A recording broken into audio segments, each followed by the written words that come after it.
You might have noticed in the last couple of months, if you're in the market for a 7-seater SUV with plug-in hybrid options, that the new Santa Fe is here.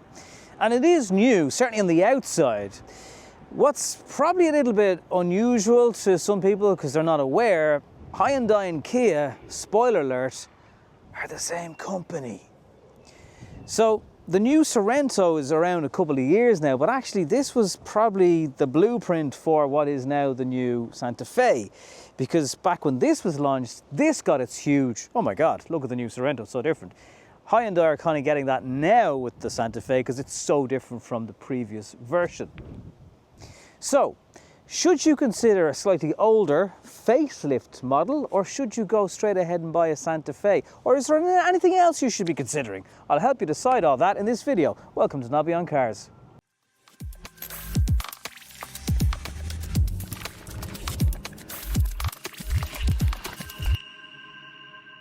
Let's take you around the front of the car then, show you some of the differences. So now the front headlights kind of get an EV9 look.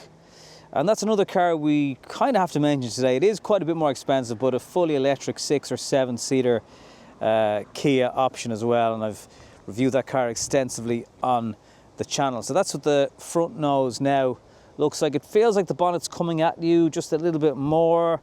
You might get a sense of that over this side of the car here, the way it just protrudes. You get an idea there. Wheels, not massively different, but there's good amounts of rubber on them. These are 19-inch alloy wheels. As before, bits of kind of chrome stuck onto the side of the car, something Kia haven't abandoned just yet. And then over the rear quarter, quite a big overhang, as you can see, leading into a huge boot. 4,815 millimeters long, so not a small bus, it has to be said. Just over 600 litres into the boot. I'll show you that in just a second, but what I do like about it, whether you're going for plug-in hybrid or, in this case, a diesel option, there's not a huge variance in literage. It's like 6 litres in the difference. I like the rear light clusters. They're really bright, obviously at a vertical position. So again, it's just, they're trying to make the car different in a world where a lot of SUVs look the same. The wiper is tucked away up here. So there is a wiper, you just can't see it. And then the tailgate release has a little sticker. I don't know if this is a facelift version sticker that wasn't there before. So push that and your electric tailgate pops up. So charging cable, remove that and you wouldn't get a week shopping in here, but there's a bit of space. Very easy to drop these rear seats. Just pull this lever, drop that down, and you have a flat boot straight away. Now, as I mentioned, really very little of a difference between the plug-in hybrid version of the car and an ICE version of the car. So still a great boot with lots of space. And for your third row passengers, they really are spoiled. 12-volt charging, electric options for dropping these seats as well.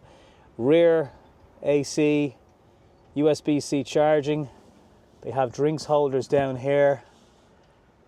Really, it's one of the better options for the third row passengers. They're not made feel like they're third class passengers on the Titanic. What is the Sorento like in the third row for adults? I hear you ask. Well, that's what I'm here for, isn't it? Right, so first of all, I've got the middle bench forward for the purposes of showing you. You can make this seat come all the way back here, and as I demonstrated, you can move that forward a little bit. So I've done that with this seat. So you pull this along the rails and then it locks. If your middle passenger could sit with their legs, they're not that long, and they could sit forward, then you could actually settle in here on a bit of a journey. Now, there's no fancy armrest, but as I mentioned, you get the charging point and the air vent, and you got little windows. So you don't actually feel claustrophobic, but yeah, you're not sitting with the bench underneath your legs very far like a child would. To get out then, just quickly push that button and then you get all this extra space, and it's easy to get in and get out. There are little red tags underneath these seats as well, so you can actually pull these and then you can lift these seats out. I think if you regularly want to carry larger people, adults in the back of the third row, then you might want to consider the EV9. It will cost you more money, but I think there's just more legroom and more overall space in that vehicle, and it feels taller and the whole lot. Loads of space back here in the Sorento. Also, there's more buttons here for changing the seats. Again, electric operated. You can move these seats into this space. There's a little bar just under here for doing that if you want more rear leg room for that third row set of passengers. Heated seats in the back, large drinks holders, good quality materials throughout the doors. The drinks holders are probably a little bit small, as the same goes for the front drivers. Blinds for the sunshine. Again, a lot of 7-seater and just family SUVs in general are coming with these now instead of having to buy them yourself.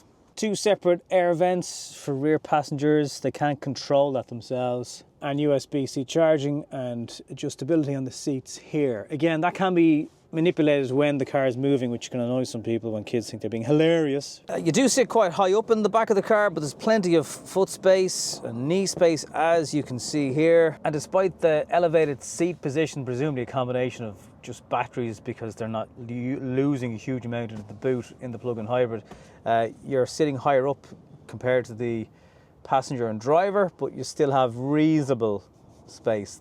You want to check that depending on how tall your rear passengers are. Fake leather, as they like to call it, vegan leather, but it does feel of good quality. And actually, it's one thing about climate change and the aspect of cars that has actually gotten better over the years. We should have been doing this type of leather for years because there's really very little wrong with it. A couple of USB-C charging options down here, a wireless charging plate, and if you don't want to see any of this stuff, you just cover it away with that black high gloss lid. And moving down into here, then you have your gear selector and your different modes. So there's snow, sport and eco. There's mud, there's sand, and this button here mixes it, the hybrid, from electric vehicle only to hybrid vehicle only, or there's an automatic mode. And the automatic mode essentially just seamlessly switches between the 2 different options. And if you use that version, you will get about 2 to 3 litres per 100 kilometres. If you just use petrol, you'll get about 8 litres per 100 kilometres. But for an all-wheel drive heavy car, that fuel economy is pretty good. And obviously, if you plug it in, you get a range of about 50 kilometres of pure EV. Now, the same as the Santa Fe, you can only charge this car at about 3.4 kilowatt. So your wall box will do the job just fine.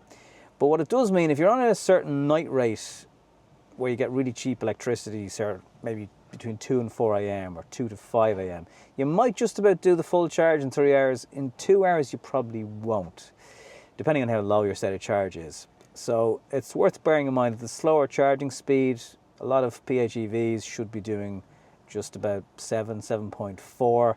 This car won't be able to do that, but neither does the new version of the Santa Fe. A fairly as seen before setup. I do remember from memory that there was a button here that you could push to reach a speaker in the third row. So when you're trying to tell kids to do things, they could hear you. But that's actually been removed from now. So this is the standard home screen. Gives you an idea of your charging situation, your next time departure, the range that you have left. All easy to use. It's probably quite hard to remember, but in the last pre-facelift, this was quite a big screen and there was a lot of space taken up by it. So while this is not a new climate layout for Kia, it is new for the Sorento. And also along here now, there's a lot more, it's just streamlined, less intrusive into the cabin space. So it does make it feel a little bit airier compared to the last Sorento pre-facelift. Also familiar here, gives you your trip, but it does float right the way across into this other part of the driver entertainment system. So it's just one seamless piece of glass. Plenty of physical buttons for volume, and you can operate the adaptive cruise control from here. As I pointed out earlier on, the door bin gap is tiny. So you just about get a bottle in here, maybe. but it's really, really narrow. And equally, if you're trying to shortlist this car versus the Skoda Kodiaq or the Santa Fe that I've mentioned, all those options are also there for you to watch back in your own time. It's a 1.6 petrol engine, unless you go for the much larger 2.2 litre diesel, which if you're going to do longer journeys, that is probably still of interest to you. I wouldn't necessarily be afraid of buying a diesel in a 7-seater. Most people buying a 7-seater Skoda Kodiaq, for example, are buying a 7-seater from anecdotal chats with salespeople. If you charge it every night, you're going to drive in pure electric mode up to give or take 40-50 kilometers. The Santa Fe will do a little bit more, and the Kodiaq will do a lot more, because that's good for up to about 100 kilometers. The telematics system on board now, there's a digital key on board now, and then if you don't charge it at all, you're talking about 8 litres per 100 kilometers, which is still, I think, in the all-wheel drive version, pretty reasonable for a heavy 7-seater. It's comfortable, does bumps and bad roads well. The 1.6 engine, it's fine overall. It's just when you really hard accelerate, it can sometimes sound a little bit strained, but it's not underpowered. It certainly is able to sling you forward as fast as you'll ever want to go in a 7-seater vehicle. Yeah, there's the usual body roll, but it's not the worst. The main great points about it, very comfortable suspension setup, and that's what's most important, not really how this thing goes around corners. So they've done a good job there. What else do you need to know about it? Like, yeah, it's very economical as long as you play by the rules and charge it. You know, going over bumps here now, there's no big uncomfortable thuds, and yeah, it copes with the wonderful Irish roads well. Because this is a kind of a special edition now, is trim they're calling it, for the Sorento. It's a mix of K3 and K4 spec. So you get heated seats, you get heated seats in the back, and you get the leather, and you get electric movable seats and all that, but you don't get a head-up display, and you don't get air-cooled seats. They're things that you would get in a K4 spec Kia, and they are things you do get in the EV9. Camera is a good size on board the car because it's a large enough vehicle, not quite as big as an EV9, again, keep mentioning that car, but if you are trying to get around, you're going to need all that viewpoint. Now, there isn't an overview projection of the car, and that would be really good, particularly trying to get this thing into car parking spaces. It's helpful to know you're between the lines. So yeah, it's a shame that isn't there. And things like the blind spot cameras that project backwards in your driver instruments, again, they're not on this car. Whereas if you bought an EV6, another type of Kia EV, depending on what spec you got, although I think, well, maybe not Earth, but certainly the GT trim does have those cameras. So there's a few little things that for the money you kinda are missing. But overall, a very comfortable car, a smooth car to transport your family in.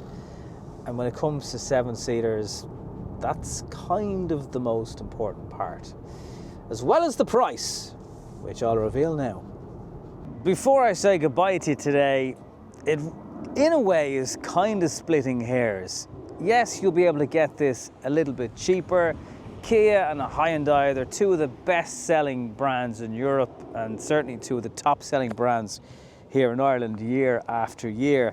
If you like some of the gadgets like the UV filter in the Santa Fe, or just the looks of it, because it is quite a radical design, certainly the front, and it looks good. The back, people are a bit more polarized of it. This is certainly the less offensive, potentially looking vehicle, but it will still do the same job. And right now, Kia have a diesel option in this, whereas Hyundai Ireland are just thinking about it. So if you want to go SUV and diesel, and have 7 seats, this is kind of your only man. Unless you want to buy a Skoda Kodiaq. It's very complicated. Go watch that video as well. Talk to you in the next one.